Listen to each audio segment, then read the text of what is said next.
year 2027, someone that's making less than $15,000. With Mr. Barthold, can you help me with explain a little bit on this? I was just looking at the chart here, and it says that in the calendar year 2027, someone that's making less than $15,000 will see an increase in federal taxes by 18.7%. Is that correct? Yes, Mr. Gomez, and that's a consequence of loss of premium tax credits, health care. Okay, so, and then in calendar year 2020, anybody making less than $15,000 sees an increase of 53.5%. Anybody who's making $15,000 to $30,000 sees an increase by 11.7%. Is that correct? Yeah, what calendar year are we in, Mr. Gomez? 2029. It's the next page. 2029. Yes. And then we see the next page in 2031. Anyone making less than $15,000 sees a. Check this out. I thought this was a mistake. I thought I was not reading this correctly. An increase in their taxes of 74.3%. And from $15,000 to $30,000 of 20.6%. Is that correct? Or is that, did you guys make a mistake, or is that like?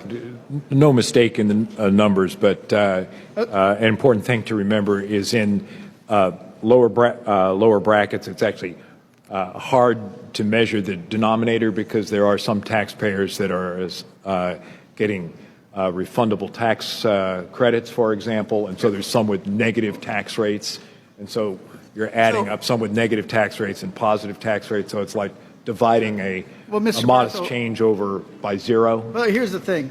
This is what your own tax brackets suggest.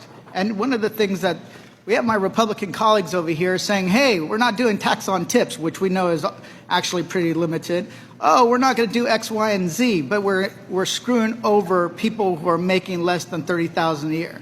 And what I actually find offensive is because my parents never made more than $38,000 a year in their entire lifetime after working 4 to 6 jobs a week to make ends meet, right?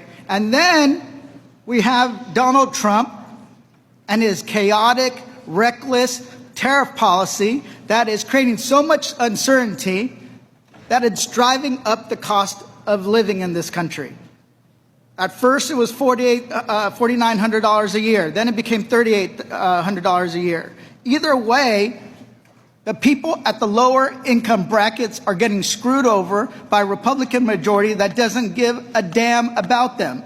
Then on top of that, we know this, the people that are under $30,000 a year are most likely to be on Medicaid, most likely to live in rural areas, more likely to be in urban areas that are the working poor. But then they're bragging about, you know what?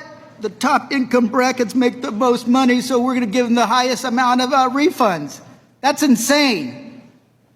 And they have no shame about it. You have no shame when it comes to hurting working men and women in this country.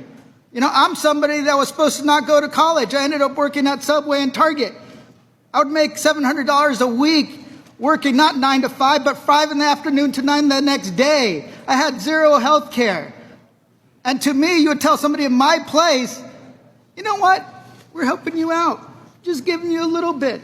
But the billionaires are the ones that make the most money and deserve the most help. That's your logic. But I like to quote one billionaire when it comes to Warren Buffett that says that a lot of people shouldn't be punished because it wasn't determined on what they did. It was the happenstance of their birth. But you all want to tout a tax plan that increases taxes on people making under $30,000 a year, the folks that are struggling, and then cutting their Medicaid on top of that, but yet you want people to have more babies. That's the most insulting thing I've ever heard in my life. With that, I yield back. Mr. Barthold, can you help